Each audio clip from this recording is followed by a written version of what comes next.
संभाजी राजा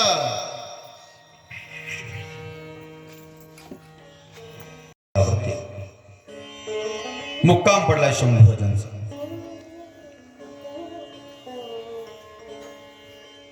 मोहित्यांच्या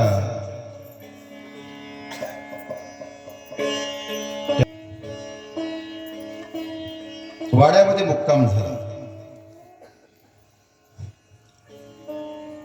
आणि संभाजीराजे कवी कलशांना बोलते झाले. कवी बोला राजा. कवी आम्हास वाटते की त्या महादेवाच्या लिंगावरती आम्ही अभिषेक घालावा. आमचे आबासाहेब सांगायचे, शंभू बाळ, इथं जर अभिषेक घातला तर आम्हाला औदार्य, ऐश्वर्य, संपत्ती, वैभव आणि आयुष्य मिळतं. हो राजा, का नाही? सकाळीच मी नियोजन लावतो ना. हो.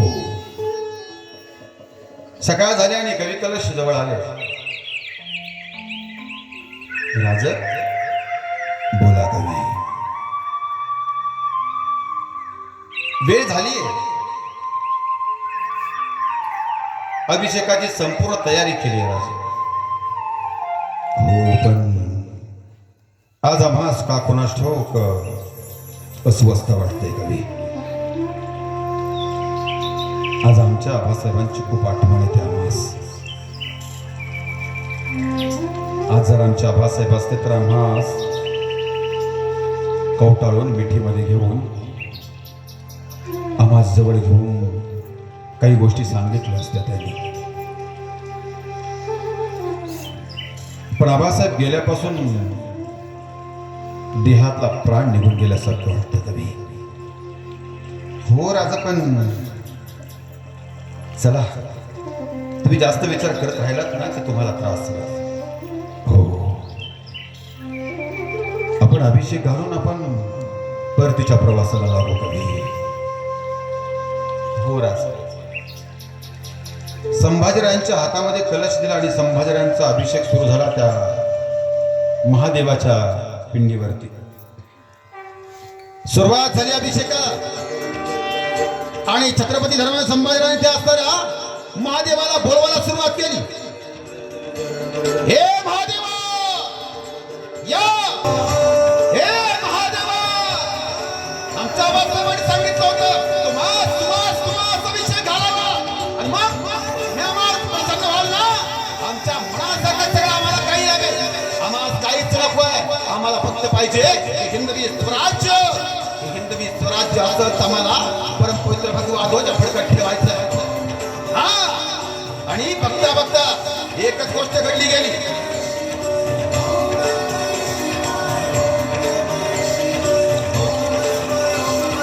आणि आपण ज्यावेळेला तपश्चर्या करतो त्यावेळेला आपण एका देवाची मूर्ती समोर धरतो आणि धरलेली मूर्ती जशी आपल्या समोर येते, आपला दृष्टांत होतो, तसा दृष्टांत झाला. कोणाला? त्या संभाजी राजाला. समोर मूर्ती उभी राहिली साक्षात भगवान शंकराची. हे डोक्याला असणार वस्त्र, गळामध्ये रुद्राक्षाच्या माळा, हातामध्ये रुद्राक्षाच्या माळा, वल्कल नेसलेला आणि जटातून वाहणारी गंगा. पण तो महादेव जप करणारा नव्हता बरं.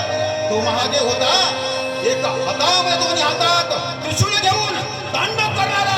अरे शुभ असताना महादेव बनावा, जप तप करणारा नाही, तांडव करणारा म्हणावा बनावा. आणि तो महादेव समोर उभा राहिला आणि हला महामृत्युंजय मंत्र सुरू. संभाजी राजा त्या महादेवाचं कौतुक करायला लागला. वा वा वा महादेवा, काय स्वरूप आहे तुमचे. आज आज आम्ही पावन झालो. आमच्या बाबासाहेबांनी सांगितलेलं हेच रूप आम्हाला दिसतंय. वा, काय सौंदर्य, काय रूप आहे, काय वैभव आहे, काय तेज आहे, काय तुमचं असणारं हे संपूर्ण अस्तित्व आहे. आज आम्ही पावन झालो. तेवढ्या घात झाला आणि घोड्यांच्या ताफांचा आवाज आला. घोड्यांच्या टाफानी, घोड्यांच्या आवाजाने तो असणारा संपूर्ण परिसर दुमाळून गेला. अरे कुठेतरी आलं. अरे घोड्यांचा आवाज येतोय. मग अरे आला फौजा. कोणाच्या? त्या सुलतानांच्या, सत्तांच्या आणि मोगलांच्या फौजा. कोणतरी बोलता झाला. चला संभाजीराजांना सांगा आपण पुरते फसलो गेलोय. मग कोण सांगणार? एकमेव त्या नामे कवी कलशांच्याकडे एक जण गेला आणि सांगितलं, कवी फौजांनी आम्हालाच पकडलं गेलं. काय? कवी राजांना सांगा लवकर बाहेर निघाला पाहिजे. हा कवी कलश राजांच्या जवळ गेले. राजे त्या असणाऱ्या तपश्चर्येमध्ये तल्लीन होते. त्या शंकराशी बोलणं चाललं होतं जणू काही. आणि पाठीमागून जाऊन त्या कवी कलशांनी धर्मवीर संभाजीराजांच्या अंगावरती हात टाकला आणि धर्मवीर संभाजीराजाकडे बघत राहिले. राजांनी पाठीमागं बघितलं. ए कवी, ऐसे करणे ठीक नाही. तुम्हाला ठाऊक नाही का तपश्चर्येमध्ये असलेल्या माणसाला असं बाहेर काढू नये कवी. राज पण काय राज घात झाला का? राजा आम्ही पकडलो गेलो. कवी असं आम्ही किती वेळा पकडलो गेलो पण कोणाच्या बापाला सापडलो नाही. या आम्ही शंभूराजा. राजा पण या वेळेला खूप मोठी फौज आहे. राजा किती मोठी 80,000ची फौज आहे. काय म्हणजे ज्यानं कोणी हरामखोरानं सांगितलंय तो पक्काच आपल्या जवळचा आहे. एवढी तंतोतंत बातमी देणारा माझ्या जवळचाच कोणीतरी असणार. सांगा नाव त्या हरामखोराचं. नाही जर घडा वेळा शिर केला ना नावाचा संभाजी नाही सांगणार. माझा ऐका ना. बोला नका ऐकू त्याचं नाव. आपण गड जवळ करूया. नाही कवी एवढा मोठा ज्यानं घात केलाय त्या भडव्याचं नाव आम्हास पाहिजे. आम्ही नाही सोडणार त्याला. त्याचं धडा वेगळं शिर करू त्यावेळीच आम्ही जाऊ. राज पण काय तो कोणी आपल्यातला आहे का? माझा मित्र आप्तेष्ट नातेवाईक असं कोण आहे की काय? राजा नाव सांगा त्याचं. राज त्रास होईल तुम्हाला. हा होऊ द्या ना. सांगा नाव त्याचं. राजा तो तुमचाच सक्का मेहुणा गणोजी शिर्के आहे. राजा काय बरं गणोजी शिर्के. हो तुमचा काहीतरी गैरसमज झाला. नाही राजा खरंच नाही. त्यानंच तुमचं नाव सांगितलं. कवी गणोजी शिर्के म्हणजे माझ्या बायकोचा सक्का भाऊ. अरे तोच माझ्या मरणाची सुपारी का देईल? ऐका तुम्ही नाव दुसरं सांगा. सरळ बसा. ताट बसा सगळ्यांनी. मी त्यात जात असताना मला बाहेर काढू नका. मी नाटककार नाही. डोळ्यातनं पाणी काढायला तमासगीर नाही. मी माझ्या राजावरती अफाट प्रेम करतो. जीव आहे मला संभाजीराजा. मला कुणी जरी नाही बोलवलं ना पुढच्या आयुष्यात कधीच या उड्या झाडांना सांगणार आपण. जमिनीला सांगणार, आकाशाला सांगणार, मोकळ्या रानाला सांगणार. पण संभाजीराजा आपण मरेपर्यंत सांगणार. ही तत्व आहे. कवी इथं त्रास होतो. खरंच आहे. आपण ज्यांच्यावरती अफाट जीव लावतो तो मित्र असो, भाऊ असो, बहीण असो, कुणी असो, अफाट जीव लावतो. आणि तीच माणसं आपल्या जीवावरती होतात ना तेव्हा जो त्रास होतो त्याच्यासारखा त्रास जगाच्या पाठीवर कुठेच नाही. संभाजीराजा शांत राहिला. कवींना बोलता झाला. कवी नाही तोच करणार. आम्हाला दुसरं नाव सांगा ना. मला खूप त्रास होतोय. नाही राजे त्यानंच असं केलं. संभाजीराजा हतबल झाला. त्या पिंडीला घट्ट मिठी मारली. हे महादेवा आम्हाला सांगितलं होतं की तुम्हाला अभिषेक घातला की असं ऐश्वर्य नको. आम्हाला ऐश्वर्य वैभव मिळतं, नको वैभव मग आयुष्य मिळतं म्हणला होता. अभिषेक करून 10 मिनिटं नाही झाली, आमचा जीव घ्यायला 80,000 पुतळे आले. आज आम्हाला काहीच दिसत नाहीये पुढं. आज आम्हाला सगळं अंधार दिसायला लागला पुढं. अरे कुणा करता जगलो आम्ही, कुणा करता बनलो. आज सर भाईचे झाला आम्हासाठी.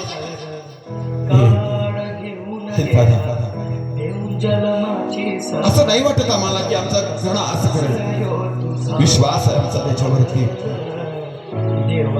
पण आम्ही तुम्हाला तर अभिषेक घातला होता, तुम्ही आमच्या समोर दिव्य दर्शन दिलं होतं. कदाचित आम्हाला तुमच्या जवळ नेण्याकरताच तुम्ही आला होता. आज आमचं घर दार सगळं सोडून आम्ही बाहेर. चला आम्ही आज अनाथ झाल्यासारखं वाटतं. पण आज खरं सांगू, आज आमच्या आबासाहेबांची आठवण येते. आबासाहेब तुम्ही गेलात ना तेव्हा आम्ही नव्हतो तिथं. म्हणजे श्वास हे तुम्ही गेलात तेव्हा आम्ही अडकून पडलो होतो. श्वास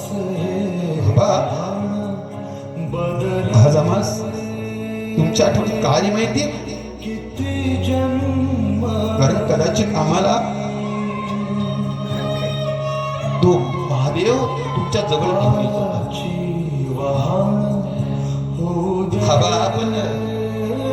आपण सगळं आयुष्य कोणा करतात. आपल्याच माणसाने आपला घात केला ना. एक सांगू तुम्हाला, आज आम्ही डोळे मिटून घेणार आहोत. खूप आम्ही 169 लढा केला ना, कुठल्यात हार मानली ना, आम्ही माघार घेतली. पण आमच्या गद्दार हिंदूंच्या मुळे आज आम्हाला मरावं लागतंय. आणि खरंच गद्दार आहात तुम्ही. तुम्हाला जगवायला गेला ना की मला माझं शिव्या घेतात, याला काम धंदा नाही काही. मला धंदा आहे. तुमच्या पोरी लवचियात पासून लांड्यांच्या पासून वाचवलं, आणि तुमची गाय गोठ्यातली गाय कसायांच्या पासून वाचवणं हाच आपला धंदा आहे. आणि आयुष्यभर करणार आहोत. संभाजीराजा शांत झाला. एक शब्द आला, जास्त नाही सांगत, शेवटचा क्षण सांगतो संभाजीराजाचा. दोघे जर बोलतायत तोपर्यंत एक साखदंड आला आणि राजांच्या अंगावर पडला. काय आहे, संभाजी राजा ज्यांचा ऐकून संभाजी राजाच्या विषयी डोळ्यात प्रेम येत नाही, त्यांच्या रक्तात भेसळ असते. मी प्रामाणिकपणे सांगतो. ती काय आहे, आपण एखादी पिक्चर मधला सीन बघताना हिरो आणि हिरोईन बाजूला होतात ना, त्यावेळेस डोळ्यात पाणी येतं. ते हंडगे असतात, त्यांना हंडगं म्हणावं. आणि संभाजी राजा ऐकताना सांगताना त्याच्या डोळ्यात पाणी येतं ना, तो कट्टर हिंदुत्ववादी असतो. नाही, आम्हाला बदला घ्यायचा त्या भडव्यांचा. जे औरंगजेबाला मानतायत ना, आता आपण जे स्टेटस ठेवतायत, ते टिप्याला मानतायत, औरंगजेबाला मानतायत, त्या भडव्याला एका एकाला या असणाऱ्या महाराष्ट्राच्या मातीत आपण जोपर्यंत गाडत नाही ना, तोपर्यंत आपला बलिदान मास पूर्ण होत नाही. संभाजी महाराजांच्या असणाऱ्या अंगावरती सकदंड आला. इकडे 100 जण, इकडे 100 जण ओढतात दोन्ही बाजूला.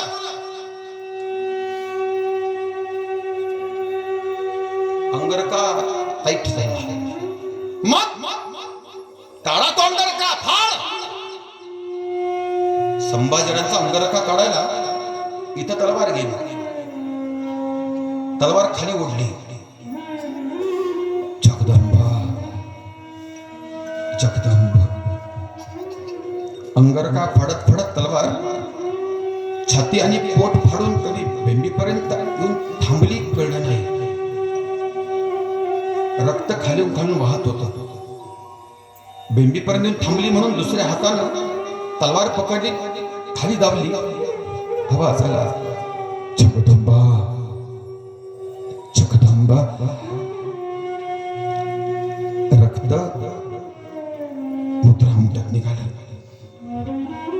संभाजी राजाला उघडा केला. शिवजयंती करणारे मावळे, केलाय कधी बलिदान मास? लायकी ना आपली मग शिवजयंती करण्याची. त्याला शिवजयंती करायची ना, त्याला 40 दिवस बलिदान मास पाळायचा. त्याला 40 दिवस पायात चप्पल नाही घालायचा, 40 दिवस सत्कार नाही घ्यायचा, 40 दिवस त्याला चहा नाही प्यायचा, गोड नाही खायचं, मांसाहार नाही करायचा, व्यसन नाही करायचं. हे पाळणारा हिंदू आहे. चला मजाक लावला फक्त. अरे काही वर्षानंतर कोणीच नसणार तुम्ही. सगळ्यांच्या गर्दनीवरती तलवारी येणार आहेत, लक्षात ठेवा. या जागेवर उभा राहून सांगतो, याच गादीवर या पोरी सगळ्या बाटवल्या जाणार, तुमच्या समोर लुटल्या जाणार, तुमच्या समोर बेअब्रू केल्या जाणार, तुमच्या समोर यांच्या अंगावरती बुरखा येणार आणि तुम्ही शंडासारखं बघत बसणार नाही. पोरींनो एक लक्षात ठेवा, की मग आजपासून मस्करीत कीर्तन केलं असेल, पण प्राणापासून आणि मनापासून सांगतो, तुमच्याकडे कितीही रुपयाचा मोबाईल वापरा, माझं काहीच नाही घेणं देणं. प्रत्येकीच्या पर्स मध्ये 500 रुपयाची कट्यार ठेवा. जर एखादा भडवा कोणी असू दे, लांडा असू दे, तर कोणाच्यातलाही असू दे, जर तुमच्याकडे वाकड्या नजरेनं बघितलं ना, त्याचा भडव्याचा डोळा काढायची ताकद तुमच्यात पाहिजे. हे शास्त्र सांगतं आम्हाला. हो, मी महाराज म्हणून नाही राहायचं, माझ्याकडे शस्त्र पाहिजे. माझ्या संस्थेत आपल्याकडे शस्त्र आहेत, तलवार आहे, गाणपट्टे आहेत. जेवढी पोरं तेवढे तलवारी पाहिजेत आपल्याला. उद्या 100 पोरं झाली, 100 पोरं तलवाराची दिसलीच पाहिजे. आम्ही जर विचारलं हिंदूंना, बोला किती जणांच्या घरात तलवार आहे? एकाच्याही घरात तलवार नाही. शंड झालं आपण. आपली पोरं आपल्याला शंड नाही करायची, आपली पोरं धर्मासाठी तलवार हातात देऊन हिंदू गुंड करायचे. तेव्हा हे सगळं थांबणार.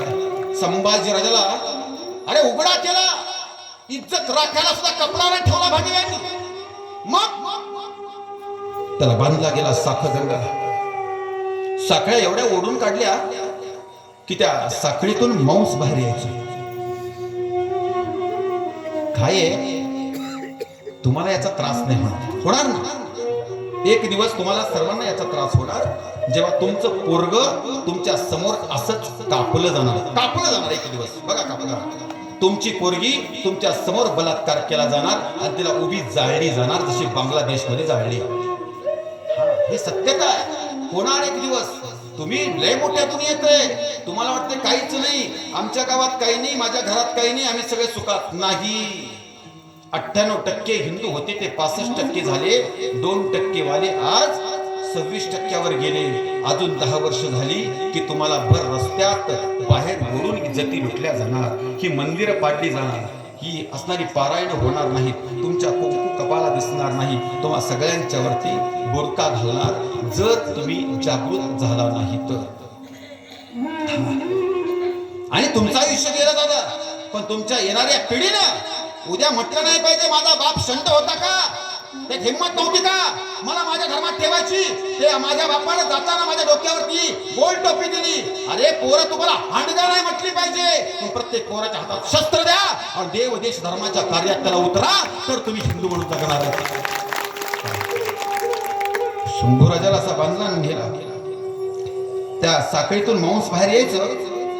मग ते मांस आतमध्ये घालायला तलवारच्या पाती अशी हातोड्याने ठोकायची, सरकन आत जायची. पायाच्या नखापासून डोक्याच्या केसांच्या पर्यंत तलवारच्या पाती ठोकल्या गेल्या. बोलू नका, बोलू नका. काय कळते तुम्हाला तलवारच्या पातीने?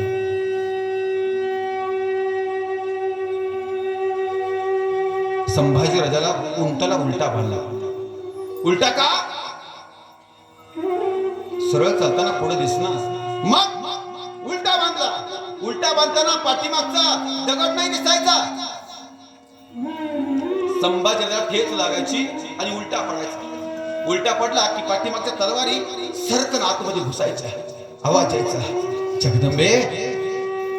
खाली पडला तर एक जण यायचा, चाबूक घ्यायचा, फटाफट फटके मारायचा. होत काफर, होत बहुत गुरु आहे तुझमे. लडखडत परत उठायचा, पुन्हा ठेच काढायचा, पुन्हा पडायचा, तलवारच्या पाती परत घुसायच्या, पुन्हा उठायचा, पुन्हा फटके, पुन्हा पडायचा, पुन्हा फटके. कोणीतरी पाठीमागून यायचं, घाणघाण शिवाय द्यायचं, कुणीतरी यायचं अंगावरती थुंकायचं, कोणीतरी यायचं तो खातिरा काढायचं आणि संभाजीराजाच्या तोंडात कोंबायचं. कोणीतरी यायचं एक दगड घेतला, त्याने दगडाचा भिरकून मारला, संभाजीराजाच्या छातीवरती बसला. छातीला रोवलेल्या त्या तलवारीच्या पाते सपकन काळजाला जाऊन भेटले. आवाज आला, जगदंबा जगदंबा.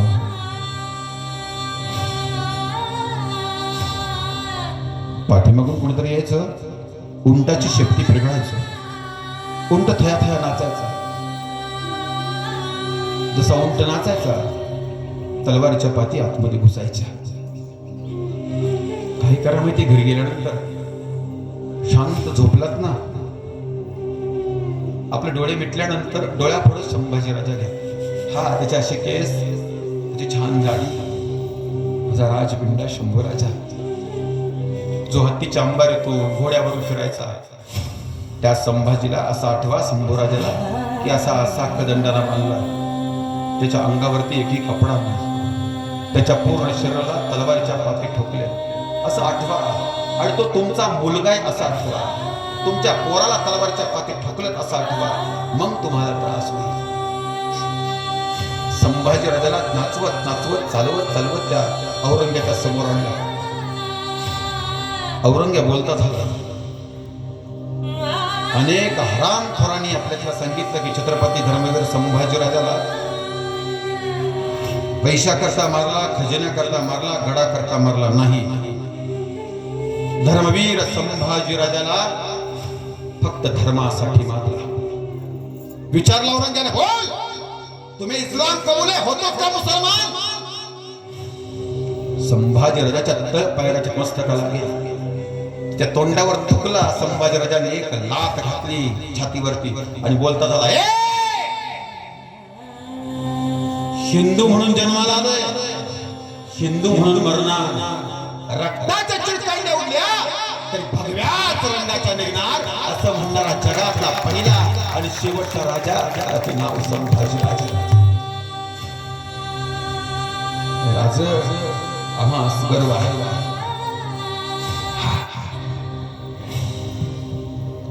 पण या हिंदू समाजाला तुमच्या बलिदानाचं काहीच नाही.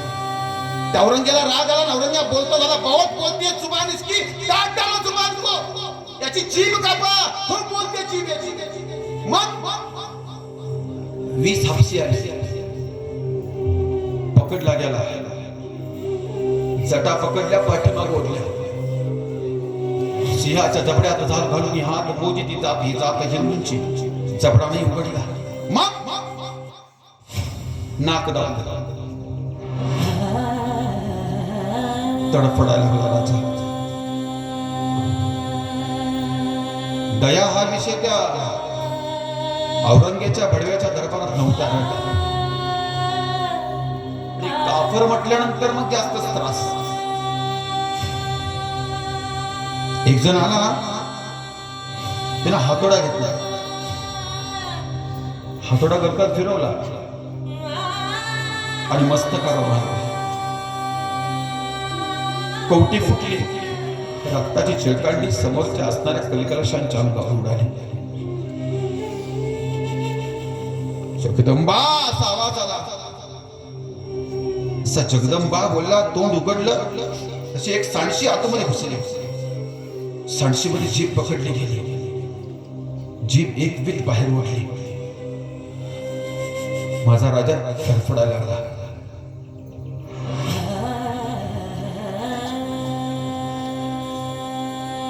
औरंग्या बोलता झाला, मत काढो जुबान इसकी, त्याची जीभ तलवारीने कापू नका. मग अजून चौघांनी ओढा. मग झाले पुढे चौघांनी ओढायला सुरुवात केली. जिभेची एक एक नस तुटायला लागली. शेवटच्या क्षणी सुद्धा संघर्ष चालू झाला. एकटा राजा जीभ आत ओढतोय आणि चौघे जण बाहेर ओढतोय. एकदाच हिसका दिला, घशातून जीभ बाहेर पडली. रक्ताचा धबधबा छातीवर ओघळायला लागला. माझा संभाजी राजा मुका झाला. रक्तानं भरलेल्या संभाजी राजांना कवितेकडे बघितलं. कवी एक काठी घेतली. बोलता येत नव्हतं ना. शंभू बाळांना ना असं जमिनीवरती लिहिलं, कवी आमचा हा धर्मवेडा पाहून आणि आमचा हा रक्ताने भरलेला देह पाहून सांगा, तुम्हास सुचते का एखादी कविता? राजा, हर मरणाच्या दारात उभा आहेस तू, कसली कविता ऐकतो माझी? आमच्या कविता तुमच्या जिभेवरून निघून गेल्या. दिवस दुसरा उजाडला. पुन्हा विचारला औरंगजेबाने, बोल, होतोस मुसलमान? संभाजी राजांनी आपल्या नजरेनं धाव दिला. नजरेतला अंगार पाहिला आणि औरंगजेब बोलता झाला, बहुत बोलती आंखें इसकी, मग याचे डोळे फोडा. आदेशाला डोळे फोडण्यात आणि तापवल्या गेल्या तलवारी लाल बुंद झाल्या. 20 जणांनी पकडला गेला. एक त्या वाघाला आणि एक जण लाल बुंद झाल्या तलवारी पुढे घेऊन आला. संभाजी राजांनी डोळे मिटले. डोळे मिटलेला शंभू राजा डोळे मिटल्यानंतर पुढे दिसल्या माता आऊसाहेब. डोळे उघडले, तप्त सळ्या. पुन्हा डोळे मिटले, दिसल्या आबासाहेब. आणि आठवायला लागले आबासाहेबांचे आणि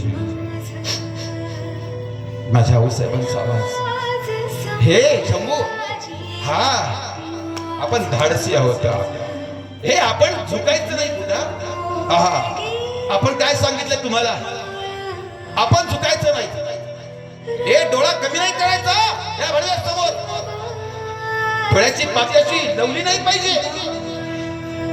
आपल्या डोळ्यात जर केस गेला ना, केस नाही, तर आपण डोळा मिटतो. त्याच्या डोळ्यात तापवलेल्या तलवारीच्या पात्री घुसत होत.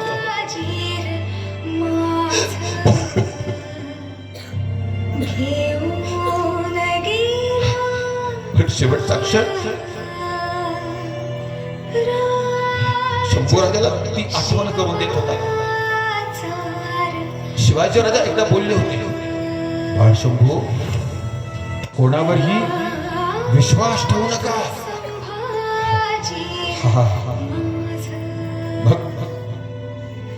पण वेळ संपून गेली होती.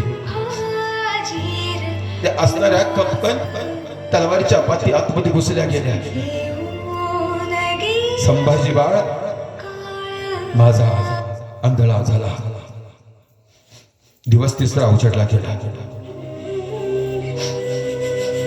सौदे, मी आता याच्या पुढे सांगू नाही शकत. 39 दिवस हा लाल करून मारला त्याला. दिवस तिसरा होता. तिसऱ्या दिवशी इथं पक्कड घालायची, नख उपसून काढायचं. तलवारीच्या पातीनं बटाटा सोलता तसा सोलला त्याला. सोललेली साल पुन्हा वरती आली की पुन्हा त्याच्यावरती उकळलेलं पाणी टाकायचं आणि तारेच्या ब्रशने घासायचं आणि पुन्हा त्याच्यावरती मीठ फेकायचं.